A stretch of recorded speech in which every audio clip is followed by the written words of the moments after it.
Hello, Wombat friends! Andang here for another episode of the Battle of the Black Gate. When we last left off, we were getting ready to go and find where the heck this Wraith and guy went off to, and it looks like we have now found them here in Daggerlad. You have found Artemir and the Accursed Warrior outside of Ontir's Folly. Okay. I had to follow him where he led, Andang. Steward Denethor would have commanded it if he still lived, and I cannot abandon his task now. I sense that the ranger would not wish me to go, and I sent you to hold their attention as I departed. I apologize for the deception, but you must understand the significance of the man we have encountered this day. As I suspected, he is none other than Faramir, son of Ondahir. How capricious of fate that I should find a Faramir here amid the wastes, when I so recently bid farewell to Steward Denethor's son, in the Houses of Healing. Artemir looks around with a sense of wonder, but soon meets your gaze again. Faramir, son of Ondahir, met a grim end here in the wastes, but perhaps more tragic. He was never meant to journey to these lands at all. King Ondahir and Faramir's brother, Artemir, rode to repel the forces of the Wainriders in the wastes. But they were caught unprepared and vastly outnumbered. They were soon aided by a company of Northmen, but even still, their forces were slain on the fields and driven into the dead marshes.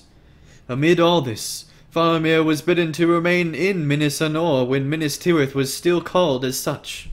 But he defied his father's wishes and secretly rode to join the Northmen as they rode southward towards the battle.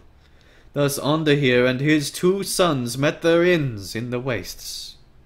As with so much of Gondor's history, there is much more to be said on these events, but I would prefer to tell it when we return to Minas Tirith. The air here has left my throat quite dry indeed. In the meantime, Faramir has told me much of what he has seen in recent days, and I must admit, it gives me great concern for the host of the West. It took some great effort on my part, but I have convinced Faramir to trust you with his burden. You should speak to him and learn how we might aid both him and the host. Alright, dang, this is awesome. Learn about some serious Gondor history here, and also taking care of some of the most evil stuff we've ever experienced in this game, and it's just, I'm really enjoying this questline. In all the years I have wandered these lands, I have never learned of the true fate of my brother. When I awoke from what I learned to be my death, I saw a great force of Wainriders moving westward and then southward. But I could not follow them from these lands. Did my brother stand against them, or did he fall as did I? Search the lowlands to the west of this hill. If my brother fled the battlefield alive, he would have taken such a path. If not, perhaps he too has been cursed. Please, do this for me, Andang, and tell me if you discover any sign of him. I must learn the truth of his fate.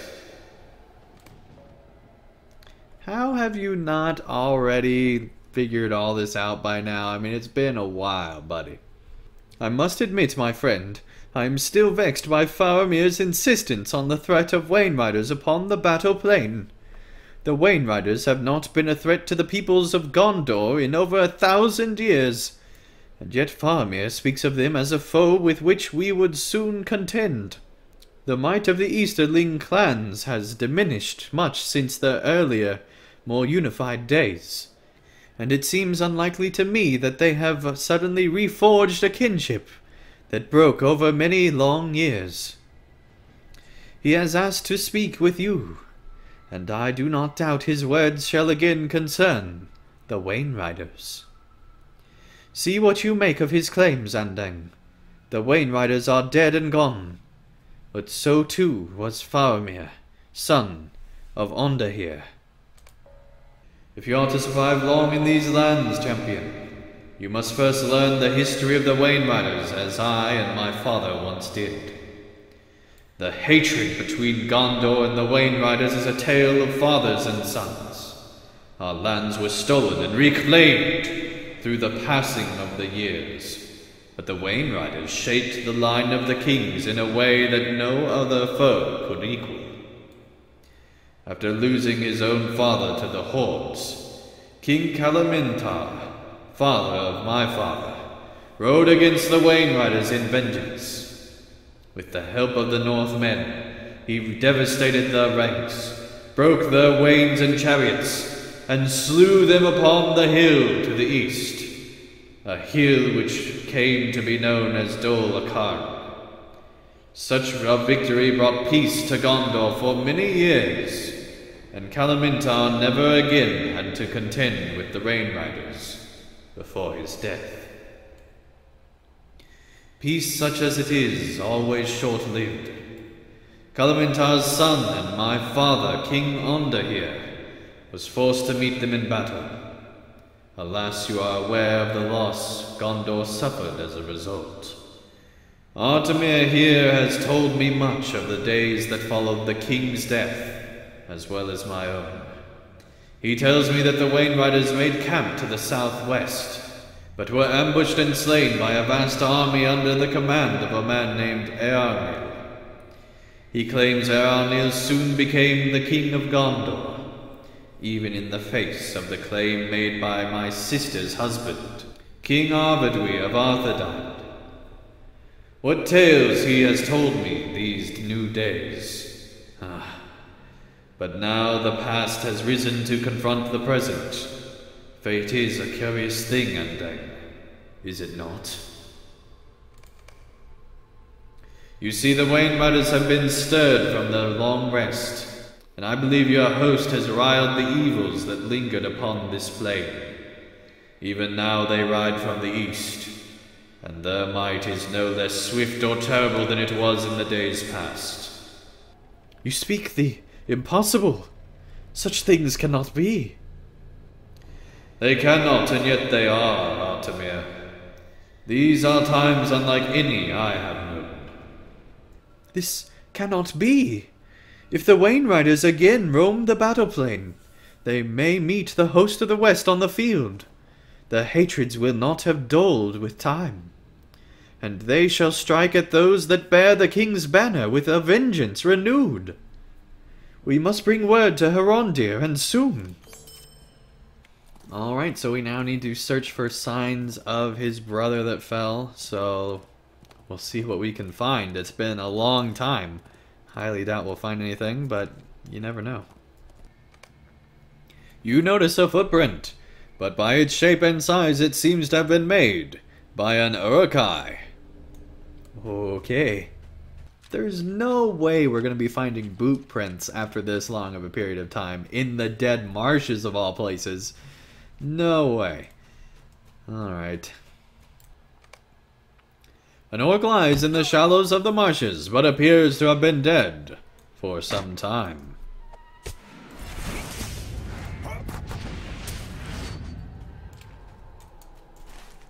Ah yes, suspicious bubbling, so suspicious. The murky water of the dead marshes churns violently, and you become attacked by a light bulb. Well, no more light bulb. An abandoned bow. This might seem like something that could be of use. A bow of ranger make rests on the ground, and its wood is warped and swollen. Okay, this might be of something of use. The rest of the stuff was just craziness, but this might actually be of use. In all my time here, I could not face the truth of my fate. Father and Artemir have found the peace they deserved in death, but I deserve no such comfort. Father laid his curse upon me, and I do not think ill of him for that. I failed him as a son and heir, and I shall remain alone and bound to this land far longer than it took me to realize my folly. I thank you for offering the truth to me, sorrowful as it may be. It is time you learned of the greatest insult dealt against me and my family. When my father fell on the hill above, his banner was paraded by the Wainriders and the Orcs as the rest of his company fell. Our foes chased them as they fled into the marshes, and for many years I saw naught of my father's heraldry. Not long ago, a man returned to the hill bearing the banner, but it had changed. Age had worn it thin, but what remained was preserved into something between the familiar and the horrid. With the banner unfurled, he called forth the first of the slaves the Orcs had captured at Athelion, and one by one he tortured and beheaded them beneath my father's banner, and the others watched. After all were slain, the bodies were defiled in such terrible ways.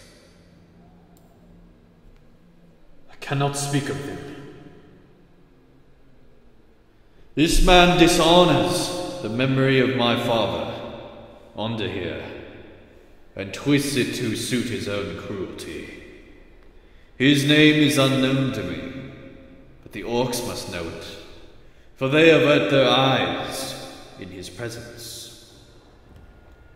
If you wish to aid me, learn what you can of this man, and free the poor men that have fallen into his hands.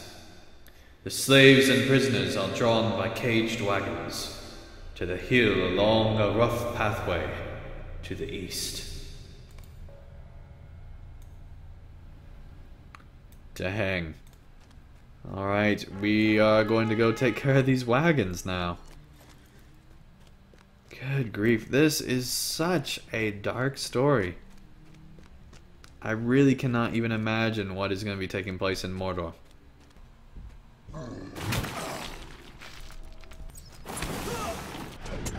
You will make a fine sacrifice, and I'll eat what's left when the master's finished.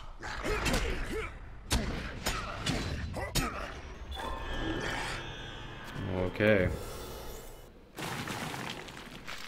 I mean, this is pretty messed up that they just have prison carts that are just going all around the place with all these prisoners. I mean, this is some messed up stuff.